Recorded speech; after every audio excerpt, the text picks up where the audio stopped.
सत्संग जब तक इंसान आता नहीं खुद के बारे में, समय के बारे में और इंसानियत के बारे में कुछ समझ नहीं सकता। हर इंसान के अंदर होता है, वो सब कुछ जानता है। कोई भी इंसान जो अक्ल बुद्धि विवेक रखता है कभी यह नहीं कहेगा कि उसे कुछ नहीं आता। कह भी देगा तो ऊपरी मन से, अंदर सोच होती है कि उसे सब पता है और बहुत हद तक लोगों को पता भी होता है, लेकिन खुद के बारे में कितना पता है यह सत्संग में आके पता चलता है। जब संत समझाते हैं, जब संत सिखाते हैं कि दुनिया का ज्ञान रखने वालों कभी खुद का भी ज्ञान रखा करो। आप में कौन से विचार ज्यादा चलते हैं, आपकी सोच में कौन सी सोच ज्यादा चलती है, आप जो कर्म योगी हैं कौन से कर्म ज्यादा करते हैं, इसके लिए जानना बेहद जरूरी है।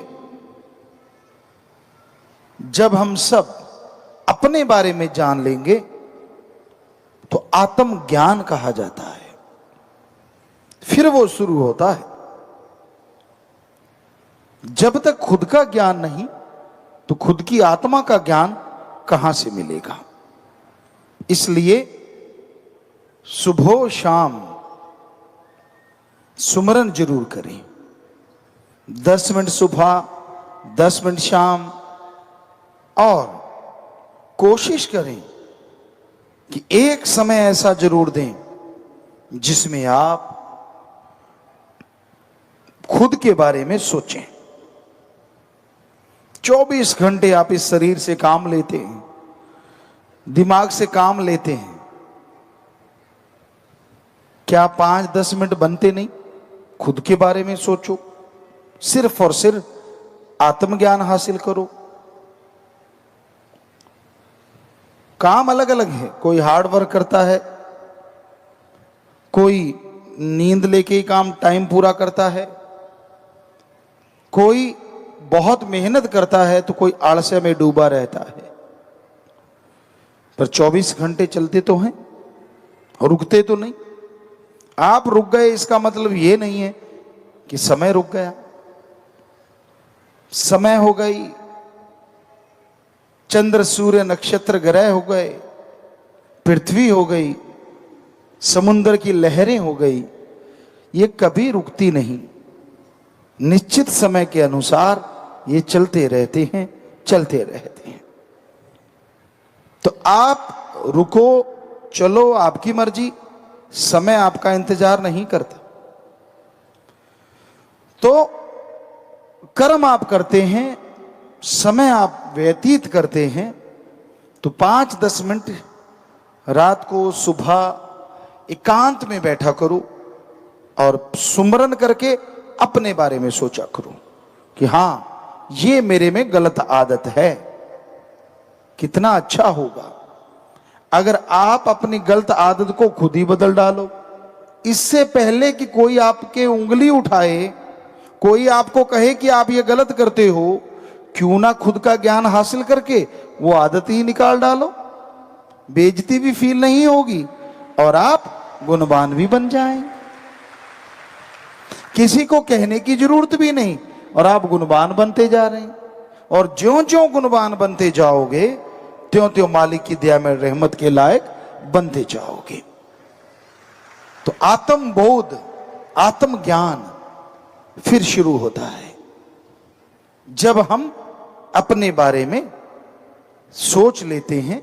और ये हो नहीं सकता सत्संगी एक राम नाम से जुड़े इंसान को खुद का ज्ञान ना हो। अगर वो गुरु पीर फकीर के वचनों को फॉलो करे, माने, तो उसे समझ आए कि हाँ ये मेरे में कमियां हैं, ये अवगुण हैं और ये गुण हैं। और उनको निकालते निकालते आप गुणवान बनेंगे तो फिर आत्मज्ञान शुरू हो जाएगा। सुमरन के साथ आत्मा की तरक्की होनी शुरू होगी। जब उदाहरण अगर दें, जिमींदार भाई जितने बैठे हैं सब जानते हैं, जमीन को अच्छी तरह से जुताई करी हो, घास फूस कचरा साफ किया हो, और बरसात पड़ जाए या पानी अच्छे से लगा दो, तो फिर जो भी बीज डालोगे धरती का सीना फाड़ के बाहर निकल आएगा, लहलहाएगी फसल। पर अगर पहले ही बहुत ग्रास है, घास फूस है, जमीन उससे अटी पड़ी है, भरी पड़ी है, और कितनी भी बरसात पानी लगा दो, जो बीज डालोगे मरियल निकलेगा, क्योंकि घास फूस जितना भी है वो सारा जमीन की शक्ति को हासिल कर लेता है, और जो बीज होना चाहिए वो नहीं। तो उसी तरह आपके कर्मों का घास फूस, आपके जन्मों जन्मों का घास फूस, जो आपके भयानक कर्म हैं, जिसकी वजह से आपको अवगुण आ गए, गलत आदतें आ गई, जब अपने बारे में सोचोगे, वो आदतों का पता चलेगा, तो राम नाम से वो घास फूस साफ हो जाएगा। और फिर जैसे आपको बोला कि जमीन साफ सुथरा पड़ी है, जुताई करके रख रखी है, पानी देते हैं, बीज डालते हैं, तो झट से लहराती हैं फसलें। उसी तरह ऐसे शरीर में जो बिल्कुल साफ सुथरा है, राम नाम का बीज डालते ही वो फलना फूलना शुरू हो जाता है और आत्मा तरक्की करने लगती है। शुरुआत में किसी किसी को महसूस होता है कि उसके शरीर में से कुछ ऊपर की तरफ जा रहा है। जब गुरु मंत्र का जाप करते हैं, जब आत्मज्ञान की शुरुआत होती है, किसी किसी को, जिसका मतलब होता है कि आत्मा है जो पैर के अंगूठे से लेके सिर तक है, और वो सिमट रही है, ऊपर की तरफ जा रही है, और किसी को इसका बोध नहीं होता। आप सुमन कर रहे हैं, करते करते अचानक आपकी आंखों के सामने एक छोटा सा बिंदु, लाइट, रोशनी, दिया जैसे होता है मोमबत्ती की लो, ऐसी लौ नजर आती है। सीधा सा मतलब आपका ध्यान जमने लगा है, आत्मज्ञान की तरफ आपने तरक्की कर ली है, कंसंट्रेट होने लगा है। और आत्मा जैसे यहां पहुंचती है तो एक चुंबकीय खिंचाव, मीठा मीठा एहसास होता है, जिसका मतलब आत्मा शरीर से सिमट के उस द्वार में प्रवेश कर रही है जिससे आत्मज्ञान शुरू होता है। और जैसे द्वार में आत्मा प्रवेश करती है, अंदर क्या नजारा होता है। हमने शायद फेसबुक पे आपको हंसाने के लिए एक बार ये जिक्र किया था कि अगर आदमी उड़ता होता तो क्या होता, और यकीनन आदमी उड़ता है, बाहर से नहीं, अंदर से। क्या आपका दिल नहीं करता कि आप नीले गगन में उड़ते फिरो? क्या आपका दिल नहीं करता कि इन तारों के पास छू के निकल जाओ? क्या आपका दिल नहीं करता चंद्र सूर्य नक्षत्र ग्रह को पार करके आगे देखें है क्या? आसमान आखिर कहां खत्म होता है? कहां? चंद्रमा से आगे, सूरज से आगे, कहां? इच्छा तो होती है पर कर नहीं पाते आप सोचते हो कौन रॉकेट बनाए, पता नहीं कोई दुनिया में एक आध बनाता। अरे आप खुद स्वयं रॉकेट हैं। आपकी आत्मा की जितनी स्पीड है, प्रकाश तो उसके नजदीक भी नहीं है, इतनी स्पीड है आपकी आत्मा की, इतनी गति है आपकी आत्मा की। पलक झपकते ही वो खंड ब्रह्मांड पार कर जाती है, इतनी स्पीड है। पर उस आत्मा को ईंधन तो देना होगा। सारा दिन मन की खुराक, सारा दिन शरीर की खुराक, तो आत्मा की खुराक राम का नाम है। जैसे ही आत्मा इस प्रवेश द्वार में 10वें द्वार में प्रवेश करती है तो फिर आत्मज्ञान होता है, खुद को फील होता है कि मैं उड़ रहा हूं। फिल्म में भी आपने सुना मैं तो उड़ूंगा, वैसे तो वो हंसने का है, लेकिन हकीकत में भी आप उड़ सकते हैं। वो क्योंकि फकीर ऐसे वैसे तो करता नहीं कुछ, आप उड़ सकते हैं रियल में। और उड़े भी ऐसे, ना रॉकेट उड़े, ना जहाज उड़े, ना कुछ और उड़े, लेकिन अंदर ही अंदर उड़े, बाहर नहीं। बाहर की तो एक कल्पना है, आपके पंख होते या ये होता या वो होता, तो वो तो एक कल्पना बना के बातें कर सकते हैं, लेकिन वास्तविकता यही है, आपके पंख भी हैं, सब कुछ है, स्पीड भी आपकी बेहद ज्यादा है, लेकिन आप गाड़ी का इंजन ही बंद किए बैठे हैं। अब गाड़ी चाहे 1000 किलोमीटर प्रति मिनट भागती हो या 1 घंटे में 1000 किलोमीटर दौड़ती हो, अगर इंजन ही बंद है तो क्या करेगा?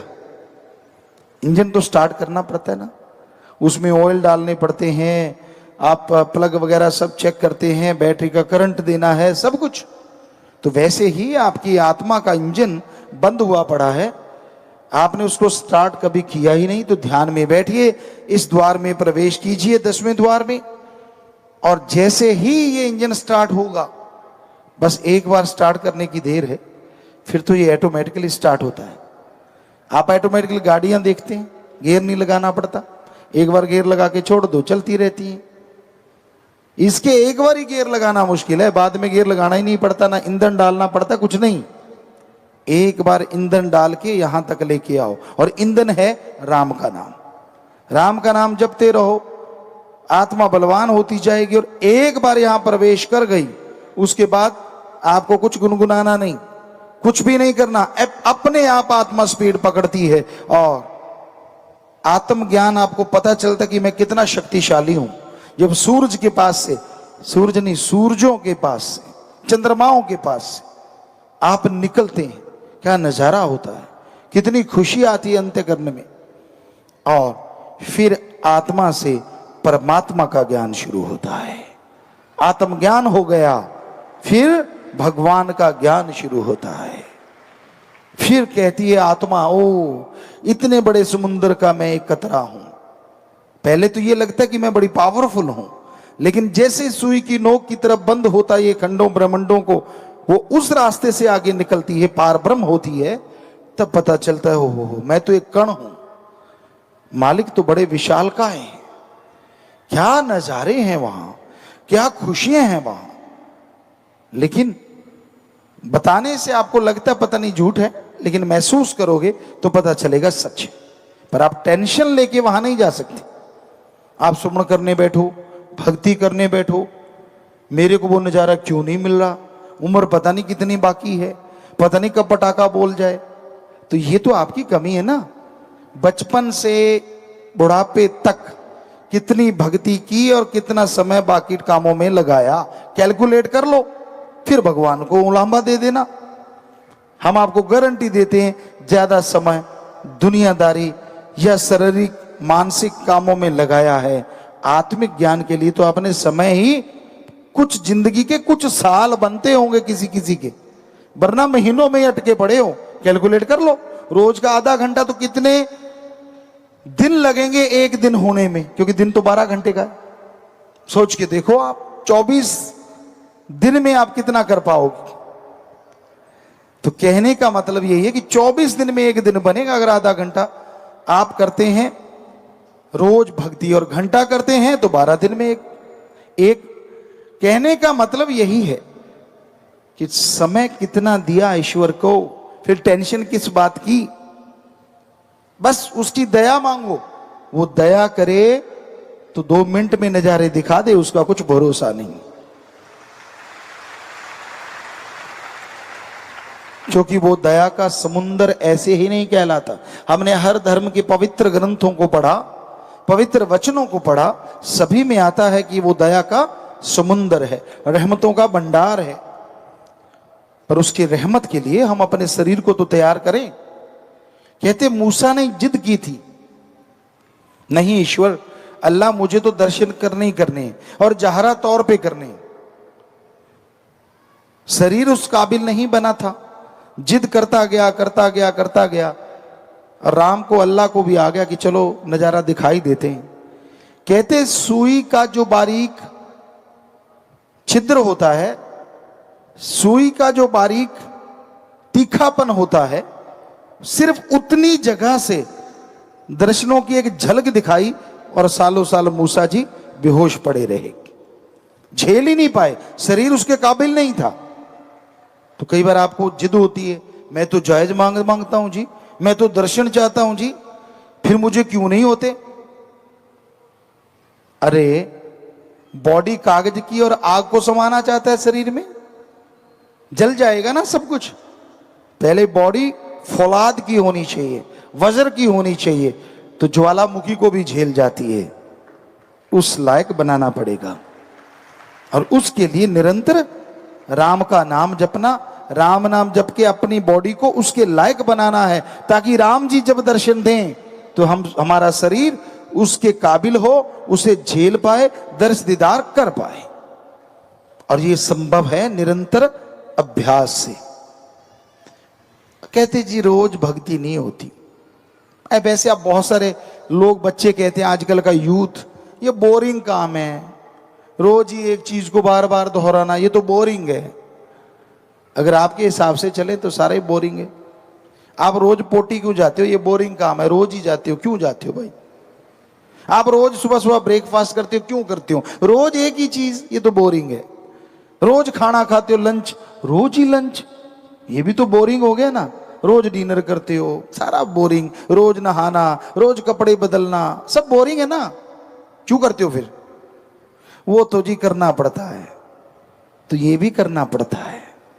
अगर कुछ हासिल करना है, अगर ईश्वर के दर्श दीदार करने हैं, नूरी स्वरूप को देखना है प्रभु के, तो अभ्यास रोजाना करना होगा, ताकि ये शरीर उसके काबिल बने।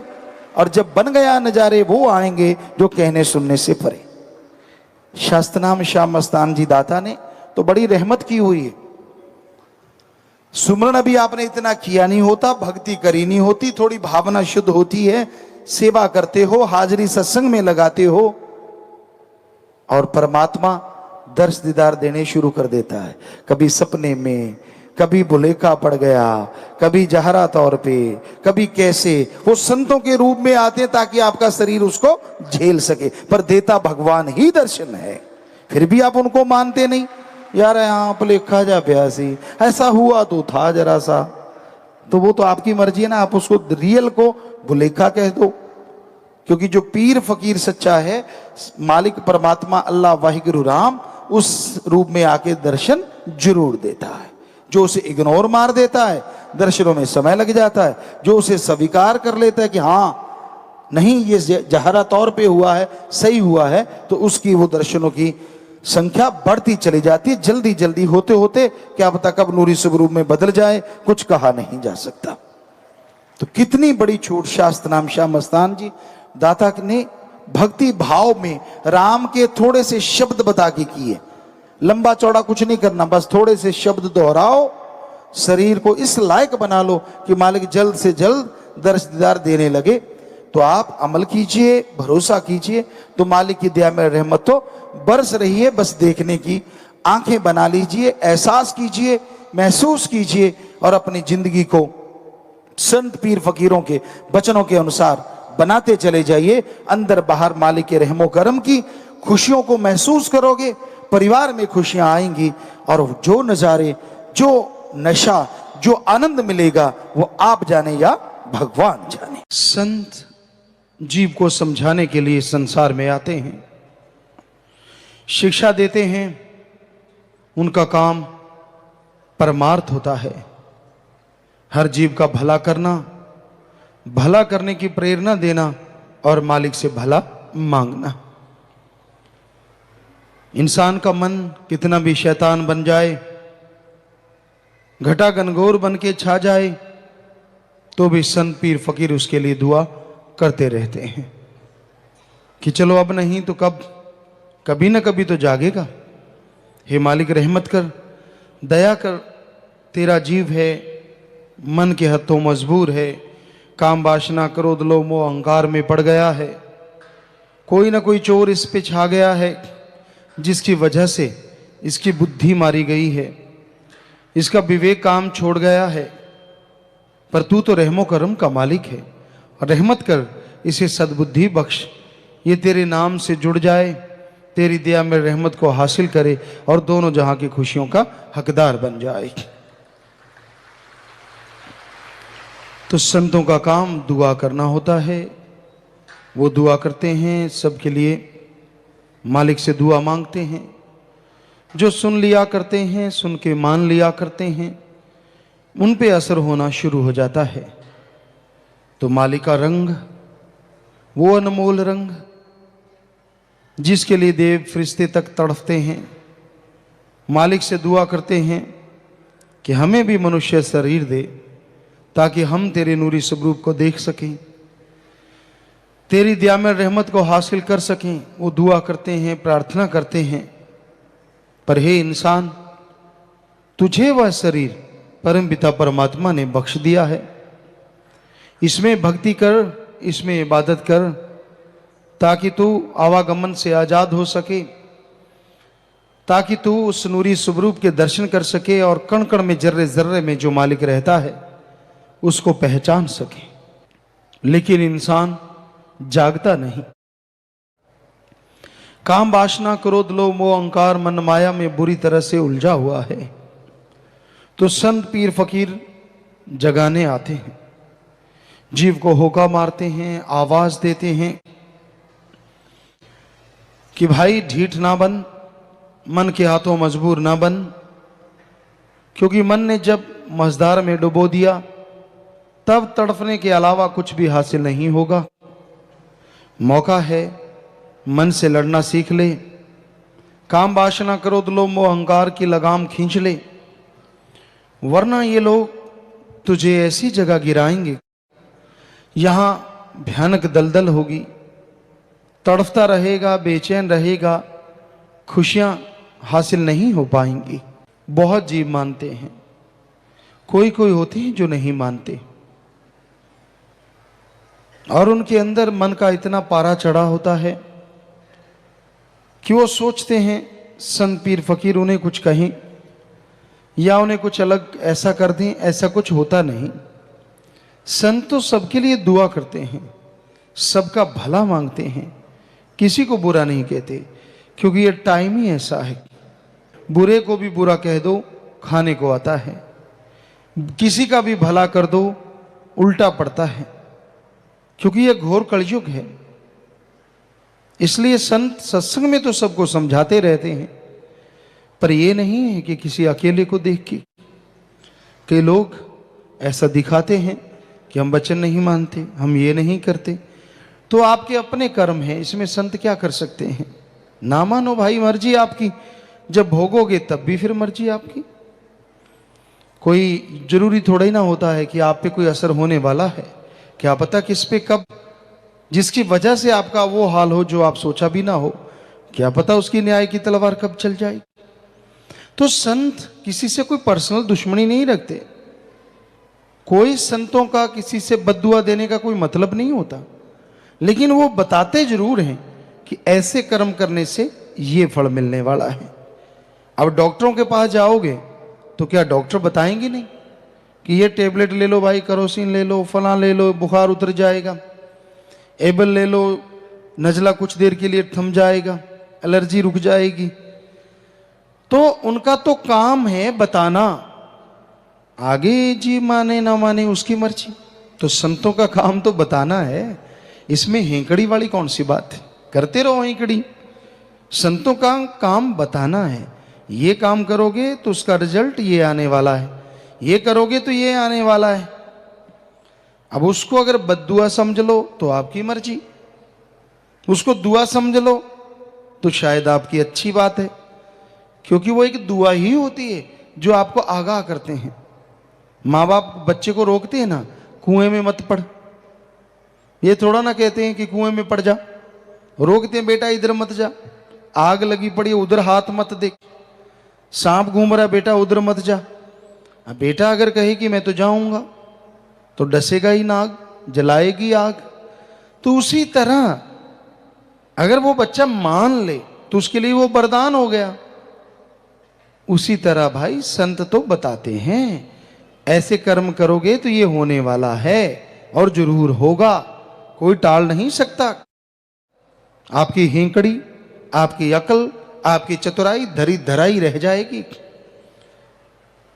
कहते ना एक बगुला दरिया के किनारे बैठा हुआ था, वो जीव को पकड़ता, कभी ऊपर उछाल देता अहंकार में, कभी पकड़ लेता पानी में डुबो देता, फिर उसकी जान आती, छोटी मछली छोटा जीव, फिर उछाल देता, कलोल कर रहा था। जो आजकल कई लोग मन के हाथों मजबूर होकर कलोल नहीं करते हैं, दिखाते हैं कि मैं कलोल कर रहा हूं। तो ऐसे वो बगुला कलोल कर रहा था, शरारतें कर रहा था। अचानक काल का या संदेशवाहक कह लीजिए या काल रूपी बाज ऐसा झपटा मारा, समेत उस जीव के बगुले की गर्दन पल में मरोड़ दी। वो तड़फता रहा, व्याकुल हो गया, उसके पंजे में फंस के वो उड़ा के ले गया। तो ऐसे ही अगर बुरे कर्म करते रहोगे, संत सत्संग में आके अपने आप को ये साबित करना चाहोगे कि मैं किसी की मानता नहीं, तो उसका बाज पता नहीं कब आन पड़े। सारी खेलें भूल जाओगे।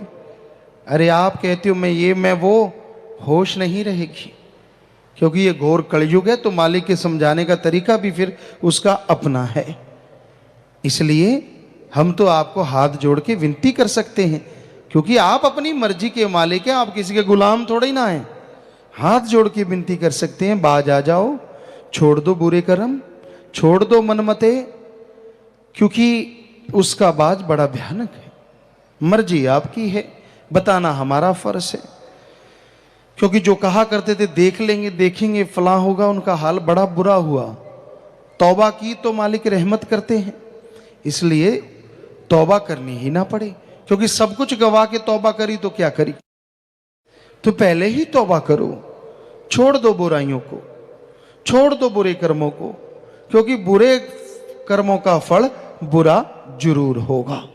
टाइम लग जाता है, समय लग जाता है, लेकिन भोगना पड़ता है। इसलिए अच्छे नेक कर्म करो, भले कर्म करो, परमार्थ करो, सुमरन करो, मालिक से मालिक को मांगो, और परमार्थ करने वालों का साथ करो, संग करो। जो सेवा करता है, जो उसका साथ देते हैं, वही सच्चे रिश्तेदार होते हैं, वही सच्चे दोस्त मित्र होते हैं।